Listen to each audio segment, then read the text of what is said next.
Sometimes there's no better entertainment than a town dump. When we were kids growing up in East Texas, my brothers and I would ride our bikes to the dump yard over behind the high school. To us, it was a treasure trove of free and wonderful things, and we spent hours there sorting through the piles.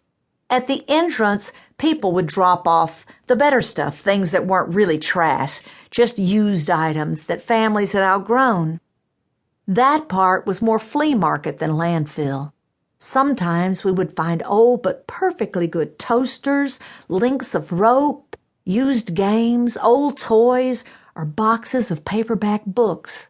Animals were dropped off too, in hopes that someone would give them a home. One afternoon, my brother Robbie rode home from the dump, cradling a paper sack as if it was filled with diamonds. I watched as he dropped his bike in the grass and ran into the house, holding up the bag and yelling, "I found a kitten!" My dad looked up from the newspaper. "Can we keep it, Daddy?" he asked, still breathless. I was just a few steps behind, chiming, "Can we, Daddy, please?" "Yeah, we need a cat," said Ed, our older brother. She was a scraggly little calico, newly weaned, with 6 toes on each foot. After the 3 of us whined and pleaded for the rest of the day, our parents gave in. Our new pet had 2 names. Inside the house, where she was quiet and sort of mysterious, we called her Suzette. Outside, she was Cattywampus, a freewheeling mouse and bird hunter who roamed the neighborhood in search of adventure. I've always thought of myself as a lot like that cat. My outside self was like Cattywampus, strong, sunny, competent, compassionate, funny, creative, and optimistic, heading out into the world wearing a smile and a bulletproof vest. My inside self was like Suzette, introspective, observant. The outside me was like an open book. The inside me had secrets, nothing earth-shattering, just the deepest thoughts I kept to myself, like the cigar box full of treasures that I had hidden under my bed.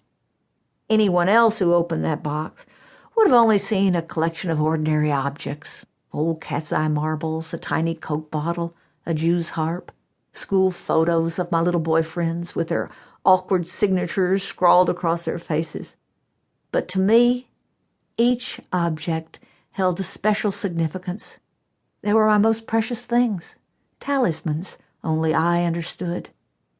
I buried the cigar box in the backyard one day, hoping to preserve a time capsule of my life that I could revisit when I was older.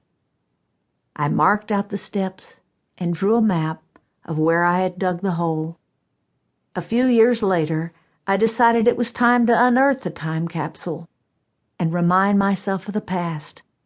I dug dozens of holes, but I couldn't find it. Never did. Maybe my feet had grown, or the map was wrong.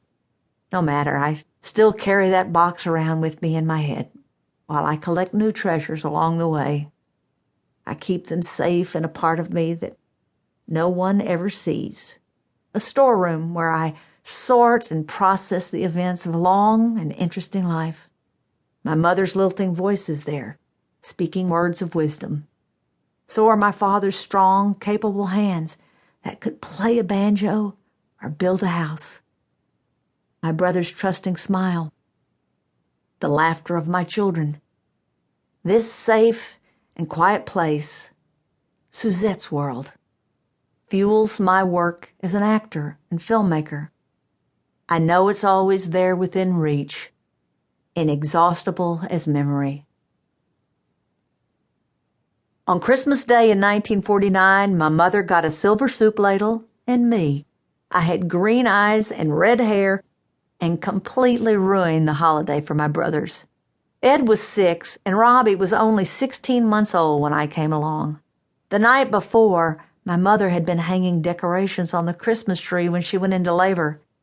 She insisted that my father wait until she'd finished decorating and all the presents were wrapped before she let him take her to the nearest hospital in Tyler, Texas. Daddy's parents were visiting, and he borrowed their brand-new Chrysler for the 38-mile drive.